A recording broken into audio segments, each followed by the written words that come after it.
თებერვალში საქართველოში ინფლაციის ტემპი შენელდა. თუ კი იანვარში ფასების ზრდის წლიური ტემპი 4,8% იყო, გასულ თვეს ამაჩვენებელმა 4,6% შეადგინა. თვიურ ჭრილში კი ფასების საერთო დონე 0,2%-ით იყო გაზრდილი. თუმცა მიუხედავად ტემპის შენელებისა, წლიურად სურსათზე ფასები კვლავ მაღალი ნიშნულით 9,9%-ითაა გაზრდილი. ყველაზე მეტად გაძვირებულ საქონელს შორის კი არაერთ სასურსათო პროდუქციას შევხვდებით. მათ შორის პირველ ადგილს ქლიავი იკავებს, რომელიც წლიურად 92%-ით არის გაძვირებული. ტოპ გაძვირებულ პროდუქციას შორისაა ლობიოც, რომელზეც ფასი 32%-ით იყო გაზრდილი. თევზი კი 28%-ით გაძვირდა. მიუხედავად ინფლაციის ტემპის შედარებით შენელებისა, დისტრიბუტორთა ბიზნეს ასოციაციაში არ გამორიცხავენ, რომ მომდევნო პერიოდში სასურსათო პროდუქციაზე ფასების ზრდა დაჩქარდეს. ერთი მხრივ, ინფლაციაზე შესაძლოა ზეწოლა კონდეს ახლო აღმოსავლეთში მიმდინარე ომის შედეგად გაძვირებულ ნავთობს. მეორე მხრივ კი, როგორც ირკვევა სუპერმარკეტების ნაწილმა მიმწოდებლებისგან უკვე მოითხოვა გაზრდილი გადასახადები, რაც საბოლოოდ ასევე აისახება პროდუქციის ფასებზე.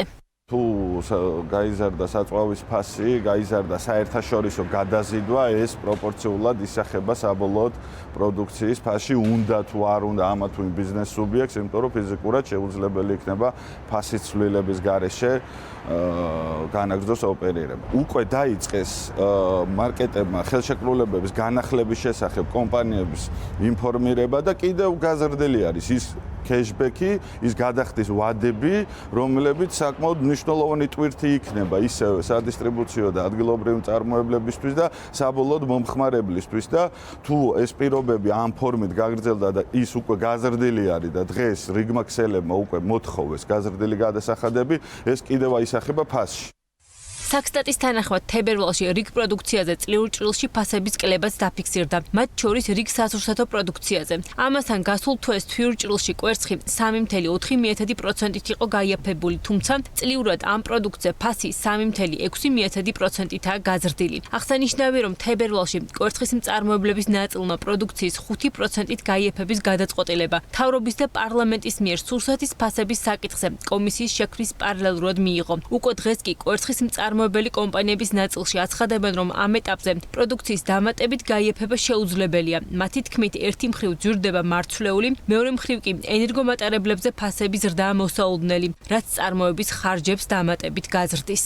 თითქმის 25%-იანი ზრდა არის ნოემბერსა და დღევანდელ ფასებს შორის და არც პერსპექტივა არ ამისა, რომ დაუშვათ გაიაფთეს ეს მარცვლეული ახალ მოსავლამდე არ არის. დოლარი საგრძნობლად გაძვირდა ამ 2-3 დღის განმავლობაში, თუმცა რა იქნება ახლო მომავალში არ ვიცით და საწვავზე ჯერჯერობით არაფერი სანუგეშო არ არის. ისეთი ოპტიმისტური მოლოდინი და განწყობა, რაც მოგწევს იმის საშუალებას, რომ ჩვენ შევძლებთ კვერცხის გაიაფება, ამ ეტაპზე არ გვაქვს. ვცდილობთ და არ ვაშვებით, რომ აღდგომამდე კვერცხის ფასი არ გააძვირდეს.